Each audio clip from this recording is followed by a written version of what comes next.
materi kita adalah masih fluida statis, tapi kita masuk ke dalam bagian yang namanya ini tegangan permukaan atau tegangan muka yang simbolnya gamma ya. Ini huruf gamma ya.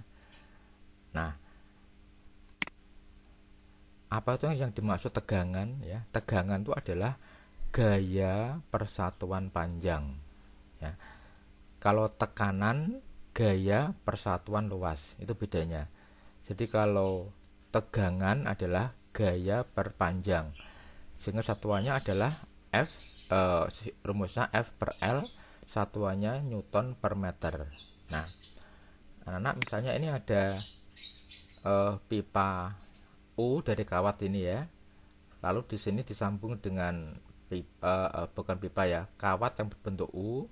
Lalu di sini ada juga kawat yang mendatar gini, tapi ini ada lubangnya dua, sehingga dia bisa bergerak naik turun itu ya, bergerak naik turun itu.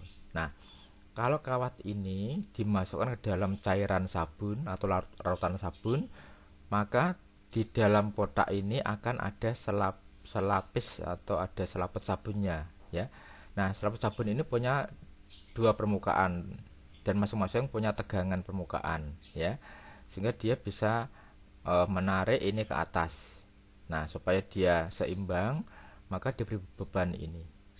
Jadi ketika seimbang, maka F muka ini, tegangan muka sama dengan berat beban itu. Nah, di sini gaya tegangan muka ini bekerja pada dua sisi ya, yaitu sisi depan dan sisi belakang. Jadi L-nya ada dua, jadi 2L. Nah, jadi tegangan permukaannya adalah gamma sama dengan F per 2L ya. Nah, karena F sama dengan V, maka gamma sama dengan V per 2L untuk kasus ini ya. Nah, sekarang apakah yang menyebabkan adanya tegangan permukaan itu? Nah, anak-anak, ini ada dua gambar ya.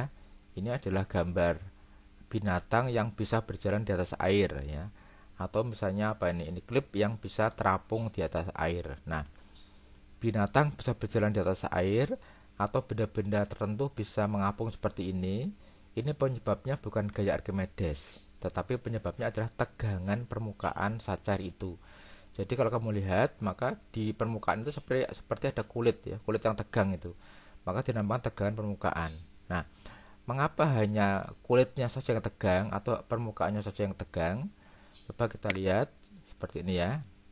Misalnya kita pilih ini, ada dua, ini ya, ada dua ada dua molekul, A ini di dalam, B di permukaan. Kita lihat masing-masing. Nah, molekul yang berada di fluida A di bawah ini ya, akan ditarik oleh molekul sekitarnya ya, namanya kohesi. Jadi gaya tarik menarik antar molekul yang sejenis. Nah, karena dia di dalam sini, maka ditarik ke segala arah oleh teman-temannya ya, oleh lingkungannya ini, sehingga jumlah gayanya 0. Jadi dia tidak tegang.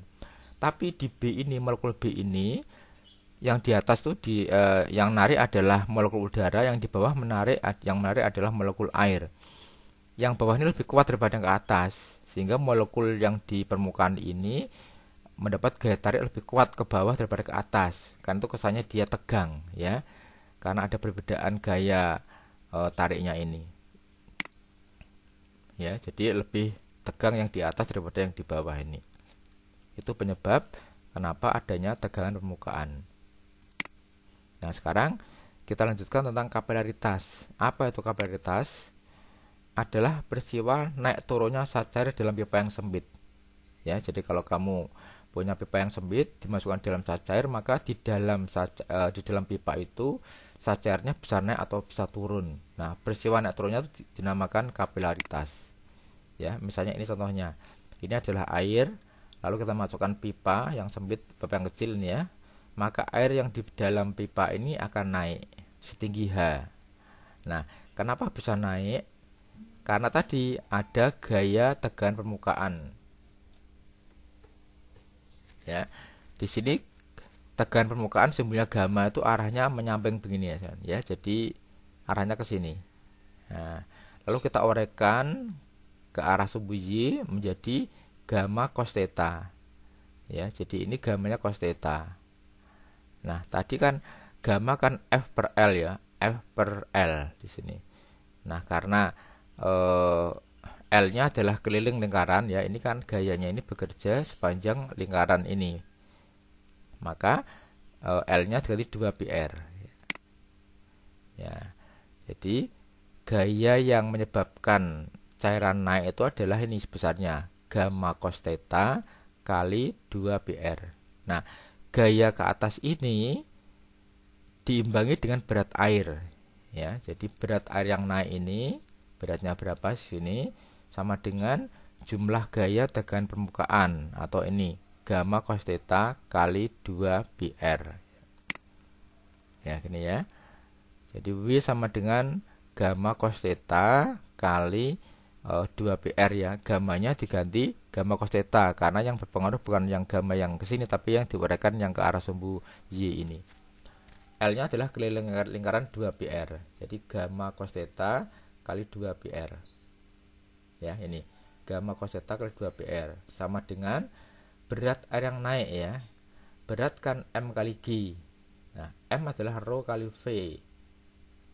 Ya, kali G. Jadi rho kali V air yang naik kali G ya. Nah, volume air kan luas alas kali tinggi ya, atau PR kuadrat kali H ya. Ini. PR kuadrat kali H kali rho G. Nah, kalau H-nya ini naiknya saya ganti dengan Y ya, maka menjadi ini Y sama dengan 2 gamma cos theta ya.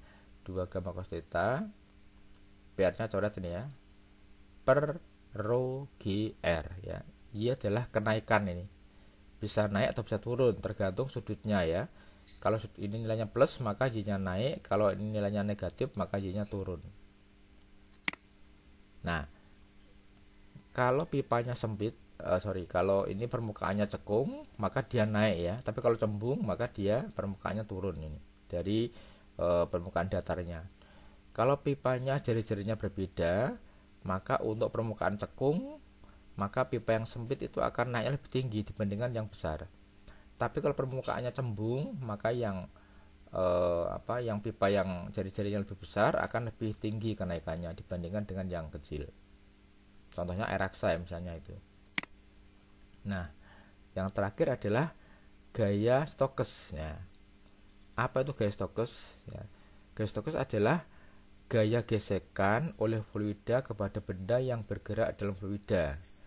Jadi kalau ada benda yang bergerak dalam satu fluida, maka benda itu mendapat gesekan atau hambatan dari fluida itu. Nah, oleh Stokes, ini nama orang ya, itu dia melakukan percobaan dan dia mendapatkan persamaan ini. Besarnya sama dengan 6 pi ini eta ya. R ini kali V ya, 6 pi eta RV. Eta adalah koefisien ini ya, viskositas atau kekentalan. Jadi makin kental cairannya maka nilai etanya makin besar ya. R ini jari-jari, V adalah kecepatan. Di sini kita menggunakan bendanya sebagai bola ya, karena bola ini yang teratur itu ya. R lalu V adalah kecepatannya. Ini adalah gaya Stokes ya. Jadi besarnya tergantung dari eta, R dan V. Kalau V-nya besar berarti F-nya juga besar gitu ya. Nah, ketika dia bergerak turun, nah lalu dia kok jumlah gayanya seimbang ya, maka keadaan ini benda bergerak dengan kecepatan konstan atau kecepatan terminal. Jadi ketika gaya yang dialami oleh benda itu seimbang, maka kecepatannya dia konstan. Itu dinamakan V terminal atau VT. Nah, bila mana seimbang, kita lihat ya. Ini bola ini kan punya gaya berat, yaitu V. Lalu ketika dia bergerak, dia punya gaya gesekan yang dinamakan gaya Stokes. Kalau dia masuk fluida, maka ada gaya ke atas, FA ya. Jadi kalau seimbang artinya berarti berat benda ini bola sama dengan gaya ke atas tambah gaya Stokes ini. V benda sama dengan gaya Stokes tambah gaya ke atas ya. Kalau kita ganti V diganti mg, F Stokes kita ganti ini 6 pi eta RV dan FA dengan rho GV, maka kita dapatkan V terminalnya adalah ini 2/9 eta R kuadrat G kali rho bola min rho fluida ya. 2/9 eta R kuadrat G kali rho bola min rho fluida. Nah, contohnya ya, contoh soal kapilaritas misalnya pipa kapiler jari-jarinya 0,002 meter dimasukkan ke dalam air yang tegangan mukanya 0,08. Jika sudut kontaknya dianggap 0, maka berapakah tinggi air di dalam pipa kapiler tersebut? Ya, ini ya. R-nya 0,002, gamanya 0,08, tetanya 0, rho airnya 1000. Berapakah Y-nya? Kita masukkan rumusnya. Y tadi adalah 2 gamma cos theta per rho GR. Dimasukkan, ya cos 0 kan 1 ya.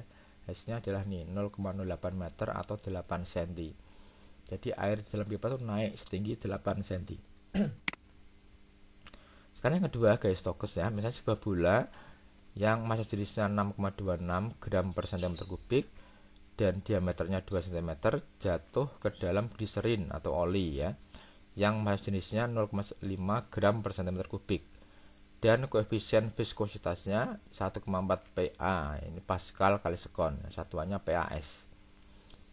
Jika G 10, maka tentukanlah kecepatan terminal bola tersebut. Nah, tadi kita ubah dulu satuannya ya. Rho bola ini kan gram per cm kubik, kita ubah menjadi kilogram per meter kubik dikalikan 1000. Jadi ini 6260. Yang olinya adalah 500 kg per meter kubik. Diameternya 2, berarti jari-jarinya 1 atau 0,01 meter. Lalu etanya 1,4. Nah, berapakah V terminalnya? Nah, kita masukkan rumusnya tadi ya. VT adalah 2R² G per eta dikalikan rho bola min rho gliserin, dimasukkan ya, 2 kali 0,01 kuadrat kali 10 dibagi 1,4 sama dengan 6260 dikurangi 500, hasilnya 8,2 meter per sekon ya. Ini adalah gaya Stokes. Nah, anak-anak ada 4 soal yang kamu kerjakan. Nomor 1, 2 ini soal tentang Archimedes ya, yang kemarin sudah kita pelajari. Jadi ini Archimedes 1, 2 lah. Yang 3, 4 adalah tentang kapilaritas dan gaya Stokes atau kecepatan terminal ya. Silahkan dikerjakan dan dipahami kembali.